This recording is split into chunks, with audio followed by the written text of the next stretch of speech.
let's define what a brand is. There's lots of definitions, but the one I really like is it's a suite of related products that solve problems for a group of people. Could be knitters, could be boxers, could be photographers, could be software developers. So if that's what a brand is, then branding is your brand identity.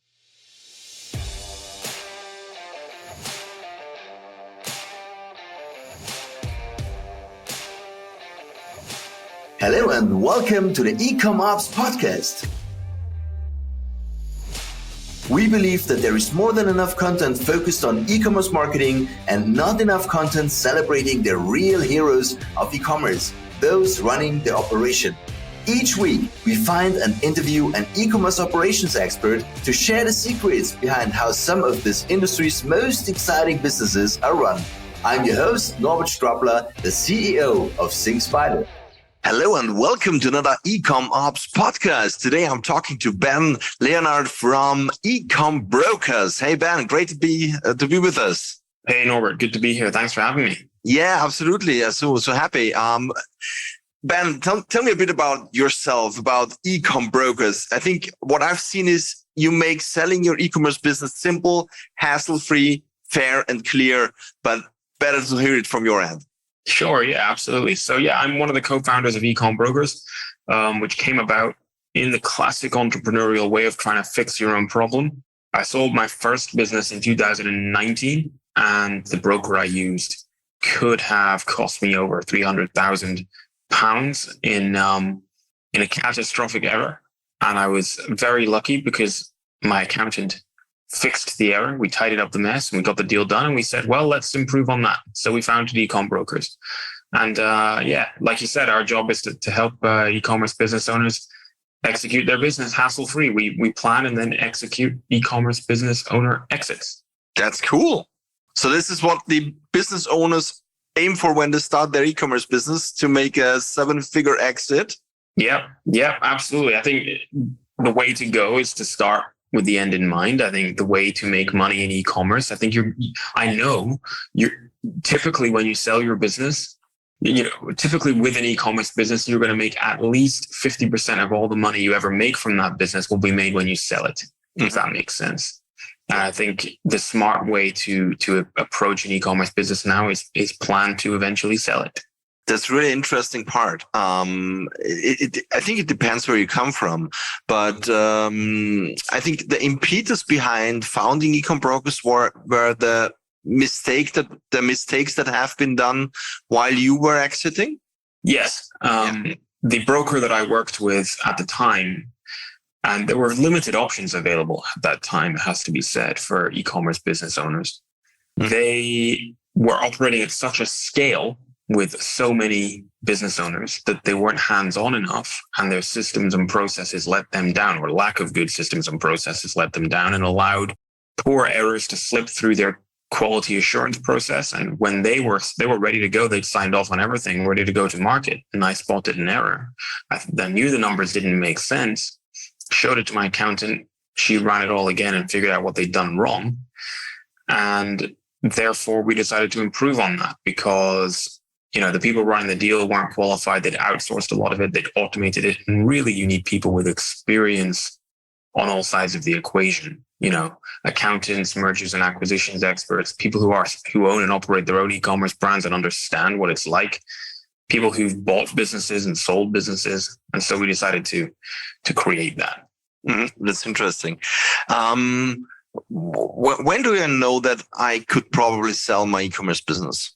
Well, it really depends on what your goals are, what your values are, and where you are in your life, because everybody is different. That's a cliche, but it's true. And what everybody wants for their business is different.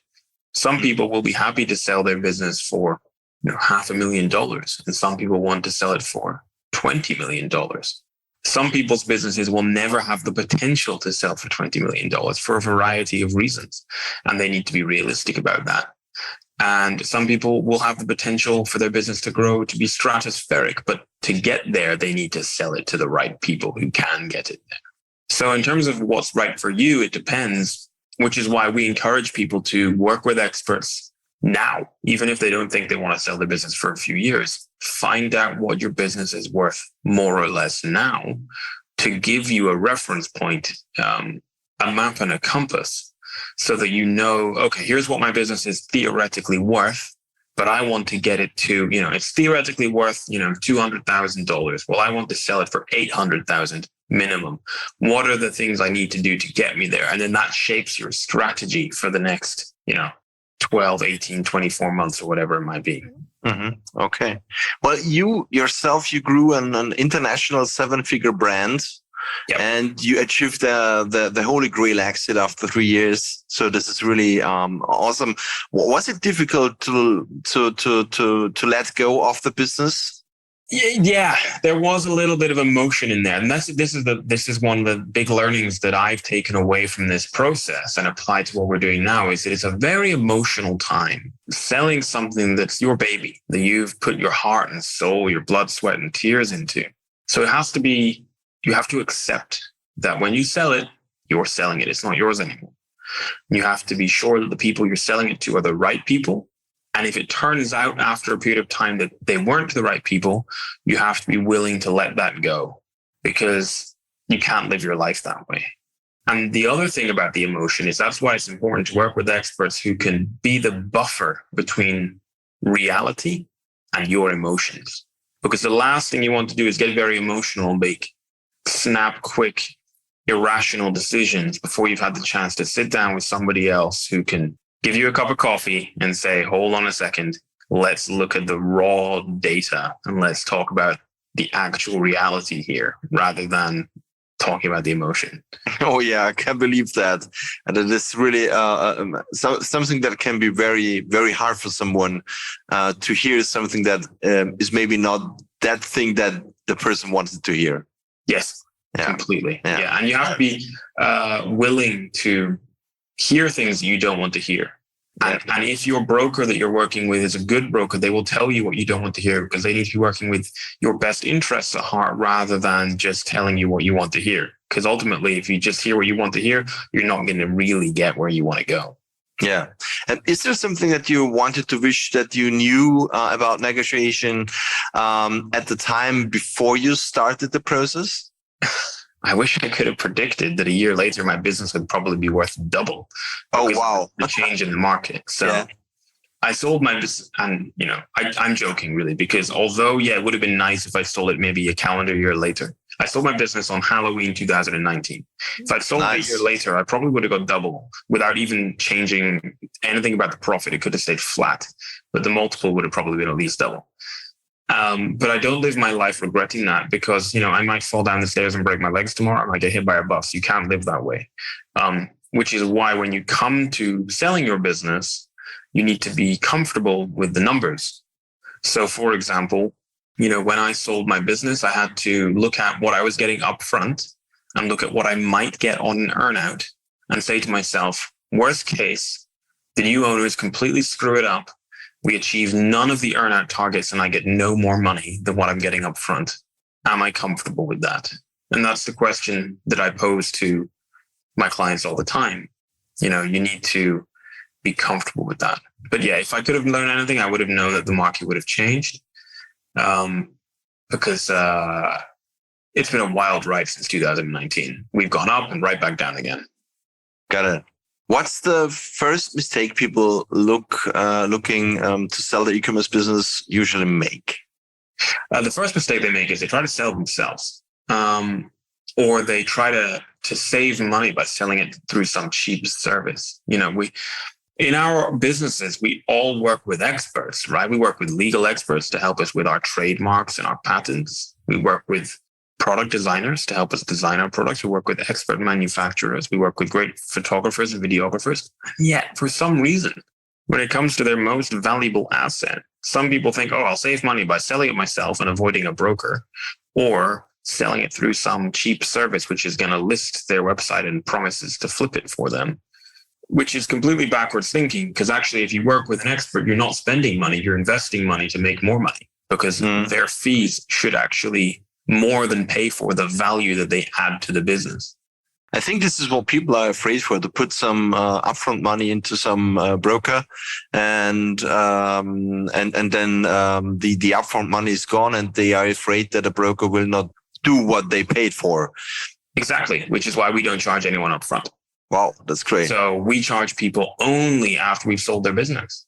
So that's really a very interesting approach. Yeah. I mean, you see different models across the market, and if something like that is offered, I think it's a no-brainer, even if the selling fees may be later a bit higher, but you don't have any risks. And this is very, very interesting. And you know more about the company.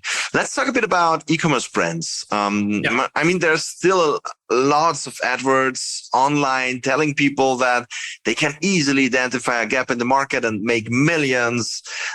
Is this still possible in 2022, or is the way of thinking detached from reality at this point? The answer is yes and no.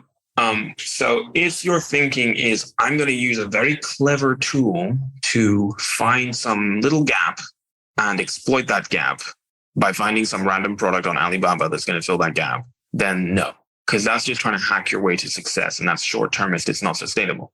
If your approach is to say to yourself, right, I'm going to build a brand, a suite of products which solve real problems for a particular group of people, ideally something that I have an interest in myself. So if you're interested in keeping fish in coral reef aquariums, right? Start a brand that serves those people. Is it possible to build a multi-million-dollar brand with that approach? Absolutely it is, because the playing field is level. We live in a time when we can learn and do almost anything we want using the internet, pretty much for free. Barring except maybe becoming a brain surgeon, you know? So yeah, it's still possible. That's cool. Mine simply repackaging stuff and sell it to consumers. This trend has ended, I think. So yes. Just looking for something, as you said, on Alibaba or what else, drop shipping. Yeah. I mean, this is something that business model cannot be sold, I think. I mean, if it's really big and you have a lot of consumers, then you're selling the people, of course. But I think just repackaging is not what people should go after. Yeah, that's over. Yeah. How is an e-commerce company, let's say, evaluated? How can I say, okay, I mean, there is difference. You have a lot of revenue maybe, but not enough margin. Or how do you evaluate an e-commerce company to be sold? So let's keep it simple and broad for the audience, because everybody's business is different. But if we're focusing purely on the numbers, so we're not looking at the added value from brand identity and all the fantastic brand assets somebody might have, like their TikTok with 200 million views or whatever. We're purely going to look at the numbers for the purposes of this. We take your seller's discretionary earnings, which is, if people don't know what that is, it's a little bit like profit. It's your net income plus add backs and adjustments. So it's your gross income minus your cost of goods sold and your marketing costs.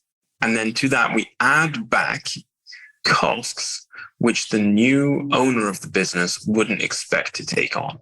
So for instance, because most times when you're selling your e-commerce business, you're probably selling it to a much larger organization who are going to bolt your business onto their existing setup, right? So costs that you have that they currently won't have, that would be, subscriptions to software. They've already got that. That would be your accountancy fees. They've already got an accountant, for example. It would be your own salary, your health insurance, anything else you're putting through the business. And then we would make adjustments to represent the true value of the business. So for example, suppose you've managed to negotiate lower costs on your products in the last 3 months, as opposed to 8 months ago. Well, we would adjust your SDE. We'll call it your profit just for the purposes of this podcast. We would adjust that up. So after we've arrived at your SDE, we would then multiply that by a multiple, which gives us the value of the business. And multiples in e-commerce are typically between about 2 and 6, depending on the strength of the business and the strength of the brand. The stronger the brand, the higher the multiple, right? And right now, multiples have been depressed because we've gone through a big correction in the market. But for a strong brand, they're still looking, pretty good. but somewhere between 2 and 6 times your seller's discretionary earnings is going to give you the value of the business. So, if you've got a business that's doing a $500,000 and we multiply that by 3, then your business is going to be worth $1.5 million. Cool. Very interesting. When you look at selling a company, the brand is, as you said, a very important fact, the soft facts. What makes a brand outstanding? What should a brand have to be a bigger multiplier?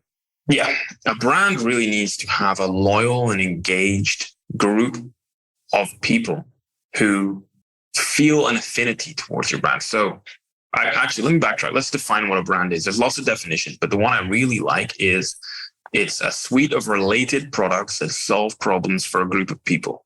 Could be knitters, could be boxers, could be photographers, could be software developers. So if that's what a brand is, then branding is your brand identity. Mm-hmm. And that really comes down to how you make people feel. And ideally, I think all brands really want people to feel loyal, proud, excited. They've placed an order, they're excited to receive it. Maybe even love your brand and become such a brand evangelist, they'll tell everyone about it. We all know people who remember when the iPhone came out and you knew they had an iPhone because they told you, right? That's the kind of way you want people to feel about your brand. So if that's our brand identity, then we need to tell people about it. So that's our marketing. Our marketing is how we tell people about it. And that's why it's more important than branding. So really, when people are thinking about their business, their e-commerce business, it needs to not just be a business that sells a mishmash of random stuff on, a website or on Amazon or on Walmart or whatever it might be, or a mix of these. It needs to have a true brand identity. And so think about yourself. What are your favorite hobbies and interests? And what are your favorite brands? What are your favorite brands in your food cupboard right now? And ask yourself, what do they do? How do they behave? What do they have? And do that, right? They behave like legit CPG brands, right? And they learn about their customers and what they want and what they need, and they position themselves as the solution to that. And that's the way people need to behave with their business, rather than just being a get-rich-quick sell stuff on the internet thing. Yeah, absolutely. Fully need to agree on that. Now let's take a look at the other part, the buyers. Who is actually buying in e-commerce and buying this, let's say, bunch of work of migrating the company, putting them into the own holding or infrastructure scenarios and so on. Who are the buyers nowadays? So it's a mix. But the ones that everybody's talking about, we'll start there, are the aggregators. They are organizations which are backed by a mix of equity and debt from a variety of sources, including private equity, family offices, high net worth individuals. And their business model is to roll up lots of e-commerce businesses into their portfolio, and then either sell them on or go public. And no aggregator has yet gone public. Thrasio nearly did it about a year and a half ago. That didn't happen. But the moment one of them does, a lot is going to change and it'll be great. So the business model is buy them low and sell them high, essentially, right? Okay. Yeah. And there are other buyers. So you might sell to a strategic, a much larger organization that wants to bolt you onto their existing setup, either because you're a competitor, they want to eat you up, or you have something different that's going to bolster their offering. Or it might be a micro roll-up, which is, it's basically the same model as an aggregator, but it's much, much smaller. They're flying under the radar, picking up smaller businesses. And it might be a private individual who has lots of money or has taken out a loan, or a group of private individuals who've invested together. But overall, that's basically what the model is. And, this all kind of came to be in 2018. So the first real aggregator was called 101 Commerce. They don't exist anymore, but the one that really was the pioneer that set the big scene was Thrasio. Mm-hmm. They formed in Dunkin' Donuts in New York in 2018, September 2018.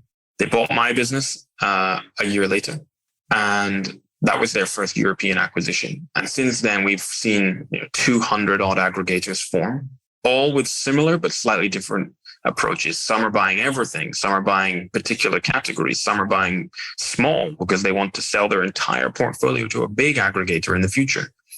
and some want to go public. That's really a very, very interesting scenario, to be honest, because I mean, it's just like being on the stock market and betting on companies. I mean, it sounds completely like that. Yeah, and a lot of people have made good bets and a lot of people have made bad bets. So some of the larger aggregators in particular, you may have been hearing about this, have had a lot of layoffs lately and have completely paused all acquisitions whilst they focus on getting themselves in order because they made some mistakes. They betted on these businesses being easy to run.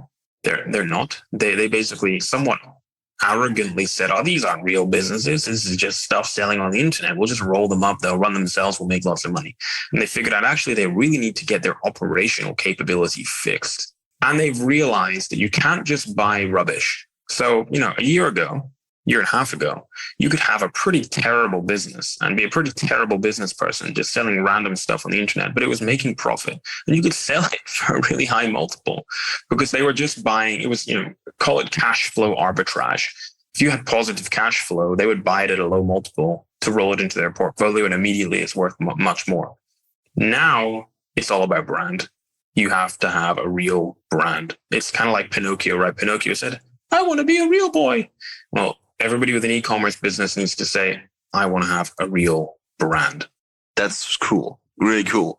How important are those soft facts for e-commerce, like having the automations in shape, everything running smoothly? How is this coming into place for the acquisition part? Yeah, it matters because a buyer wants to buy a business. They want to pick up your existing business and drop it into their existing setup, which means the easier it is, the more transferable it is, the more efficient it is, the more quickly they can keep it moving and get it moving even better than you did, the better.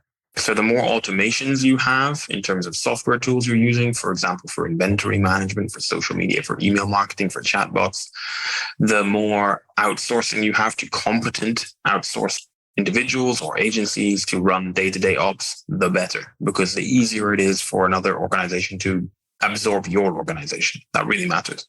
That's very interesting because automation is also in the other challenges e-commerce businesses that don't want to sell, that use it themselves, or that want to keep the business. They all come with that fact that automation matters a lot. And I think it's very interesting that even if you want to sell a company or if you want to acquire a company, that this this factor is important because they can easily integrate the company into their own infrastructure and their own portfolio, and that's again a very interesting thing that automation really matters. And this is all about the show here, which is great to hear it also for the acquisition part. Yeah, absolutely. Yeah. I'm a huge fan of automation, and the more that people can do it, provided it doesn't negatively impact performance, obviously, the better. Yeah. The last question for today. Who has told you the most about e-commerce in your career? Oh, the most about e-commerce in my career. Well, I suppose indirectly, right? It's not actually specifically about e-commerce, but it's more the principles of business, which then filter down into e-commerce.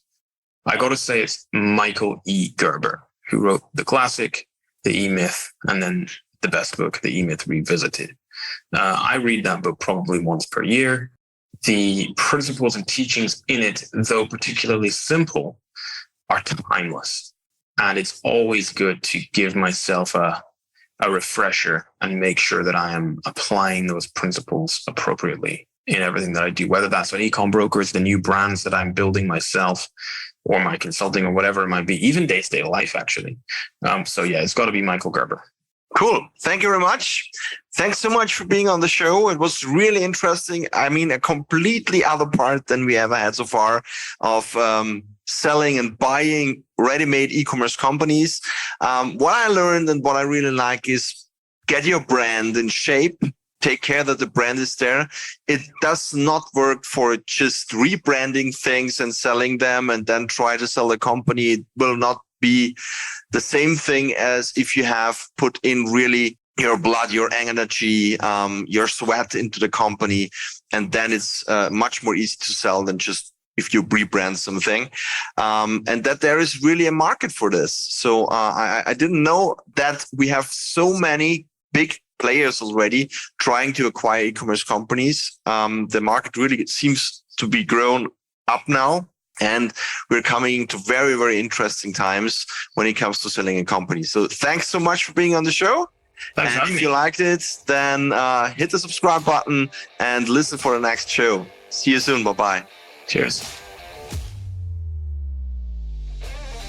And that's it for this episode of the eCom Ops podcast. If you enjoyed listening and would like us to find and interview more e-commerce operations experts, please search for eCom Ops podcast in your favorite podcast listening app, and then subscribe, rate, and review. Until next time.